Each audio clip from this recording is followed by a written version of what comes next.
we are going to look at page number 8, some of these solubility notes, and just get familiar with these terms and have a little bit of a demo here, and then follow that up with some questions and demos in the next video set. All right, so soluble, that's going to be our first definition. A soluble substance is one that is capable of being dissolved. So if you put sugar in water, it dissolves quite well. If you put salt in water, sodium chloride in water, it dissolves quite well. If you put silver chloride in water, it does not dissolve very well. Salt or sugar in water would be soluble because they dissolve. Insoluble, a substance that cannot be dissolved, would be like silver chloride in water. Now, technically, if something's soluble, you can't add an infinite amount of salt to water. Eventually, you're going to reach a point where it doesn't dissolve anymore. And even things that are insoluble, if I put a couple granules of it in something as big as the ocean, it will probably dissolve. So these are relative terms, but generally, insoluble means something with a very low solubility, and soluble means something with a reasonably high solubility. And there is going to be some gray area in between with some substances. Okay, solubility, amount of substance that can be completely dissolved in another substance at a specific temperature. Okay, so maybe temperature affects the solubility things, and we're going to explore that in the lab. So this can be measured in, should say, like grams per given amount of volume, or moles per given amount of volume. We've used molarity, moles of solute per liters of solution. What is a solute? That's a substance being dissolved. So if I have some sodium chloride, that would be what's going to be dissolved. Now notice a solute doesn't have to be a solid. It could be another liquid. It could even be a gas dissolved in a solvent.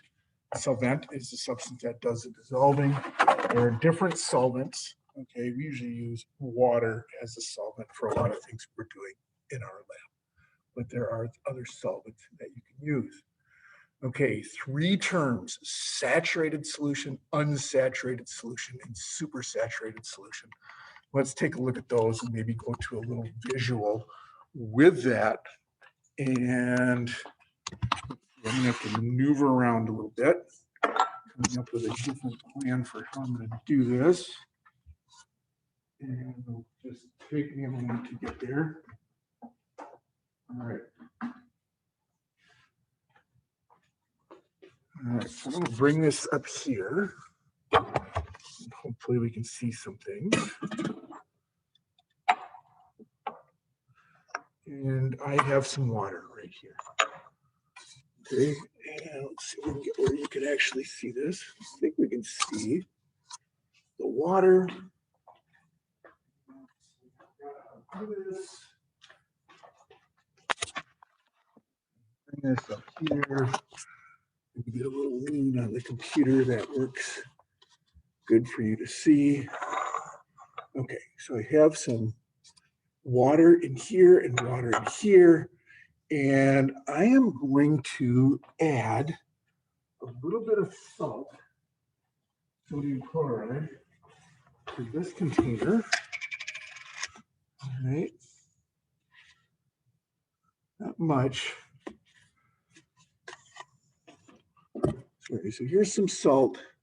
There's very little.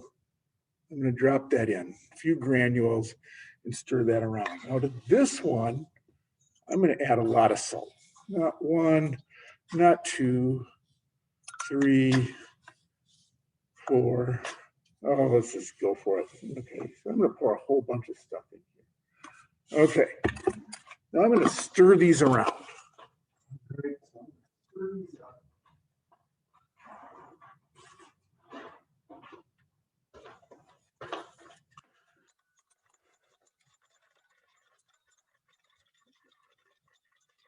Got a mess here. I'm stirring it around. Now, all of these particles have dissolved in this one right here. Okay, and it looks like no matter how much I stir this, I don't think this is all going to dissolve here.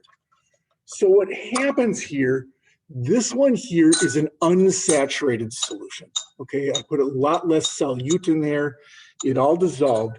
What happens if I add a couple crystals to a unsaturated solution? Unless I add too much, chances are, if it hasn't reached its saturation point, it's still going to dissolve. Okay, so it says if you add more solute, it will still dissolve with this unsaturated. Okay, this one, I'd probably have to stir it longer. I think it's saturated with some solid at the bottom. And it's pretty hard to see because it's cloudy, but if I add more crystals to a saturated solution, there's no more room for it. It's not going to dissolve. It's just going to sink to the bottom and blend in with the other stuff in the bottom. So with a saturated solution, the solution in which a saturated solution is the solution in which all the possible solute has been dissolved. If you add more, it's just going to settle to the bottom instead of being dissolved. Okay, unsaturated, you can still dissolve more, and if you add more solute, it will dissolve. So what's this deal about a supersaturated solution? It's kind of a unique thing, and it actually works with a substance that is very sensitive to temperature. We'll get back to that part of our definition. So I do have a supersaturated solution, and surprisingly, it looks like a liquid right here, and it's holding more than it's supposed to. So watch this closely as I add a little bit to it. Now, it might actually, as I take this top off, it might trigger this crystal formation. It doesn't look like anything happened yet. Okay, now I'm going to add a little bit of sodium acetate because it's a sodium acetate solution. Okay, notice a crystal fell off from the top actually, and it did trigger this crystallization. There's a little crystal stuck on the top. I didn't even have to add anything. It landed in here, and you can watch how that's kind of spreading out and crystallizing the whole thing out. Okay, so it's kind of cool how one little crystal, little speck caused the whole thing to crystallize. So what is a supersaturated solution? A solution which more than the possible solute has been dissolved at that specific temperature. And if you add just a little crystal, it's going to crystallize out. Well, this is very sensitive to temperature. Like a lot of solids in liquids, at a higher temperature, I can dissolve a lot more. And I heated this up, dissolved a lot in there, and then what I did was cool it back down. But instead of gradually crystallizing like you might get with rock candy or something like that, it didn't have anything attached to it.